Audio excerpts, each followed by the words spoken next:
नमस्कार दोस्तों, आज हम बात करेंगे सेक्शन 9 आईपीसी की। यहाँ बताया गया है number unless the contrary appears from the context words importing the singular number include the plural number and words importing the plural number include the singular number. यहाँ बताया गया है कि जैसे राम ने श्याम को पीटा, और अगर नाम को लेके श्योर नहीं है कि किसने उसको पीटा, तो यहाँ अगर सिंगुलर नंबर की बात हो रही है तो वहाँ पे प्लूरल नंबर भी होंगे। मतलब कि अगर एक व्यक्ति की बात हो रही है तो वहाँ पे बहुत सारे व्यक्ति भी हो सकते हैं, और अगर बहुत सारे व्यक्तियों की बात हो रही है तो वहाँ पे एक व्यक्ति भी हो सकता है। अब हम बात करते हैं सेक्शन 10 आईपीसी की, मैन एंड वुमेन।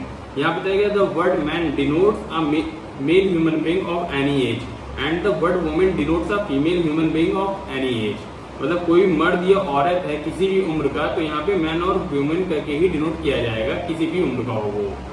अब हम बात करते हैं कि एक अगर बच्ची है 6-7 साल की, तो क्या उसको औरत माना जाएगा आईपीसी में? तो जी हाँ, उसको औरत माना जाएगा, क्योंकि यहाँ पे वर्ड यूज हुआ है women denotes a female of any as. Section 354 में जो सेक्सुअल हैरेसमेंट होता है किसी औरत के अगेंस्ट में, अगर वह किसी 6-7 साल की बच्ची के साथ होता है तो उस बच्ची को भी औरत माना जाएगा।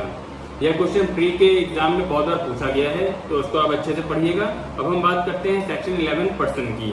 तो the word person includes any company और एसोसिएशन और body of person which incorporated और नॉट। तो अगर कोई भी कंपनी, एसोसिएशन या फिर कोई भी कॉर्पोरेशन है लाइक म्यूनिसिपल कॉर्पोरेशन, तो इन सबको एज अ पर्सन हम आईपीसी में ट्रीट करेंगे। अब हम बात करते हैं सेक्शन 12 पब्लिक की। तो the word public includes any class of the public और एनी कम्युनिटी। तो किसी भी क्लास के पब्लिक की, मतलब कि जैसे कोई एरिया है वहाँ पे अगर कोई पर्टिकुलर कम्युनिटी के लोग रह रहे हैं तो उसको भी हम पब्लिक ही मानेंगे, या किसी भी क्लास के लोग रह रहे हैं किसी एरिया में तो उसको भी हम एज अ पब्लिक ही मानेंगे आईपीसी में। अब हम बात करते हैं सेक्शन 3 डेफिनेशन ऑफ क्वीन की, जो कि रिपीट हो गया है AO 1950 में, बट राजस्थान जुडिशरी में यह क्वेश्चन पूछा जा चुका है, तो एक बार आप गो थ्रू कर लीजिएगा अच्छे से। थैंक यू दोस्तों, अगर आपको हमारा वीडियो अच्छा लगा हो तो लाइक करें, शेयर करें, सब्सक्राइब करें।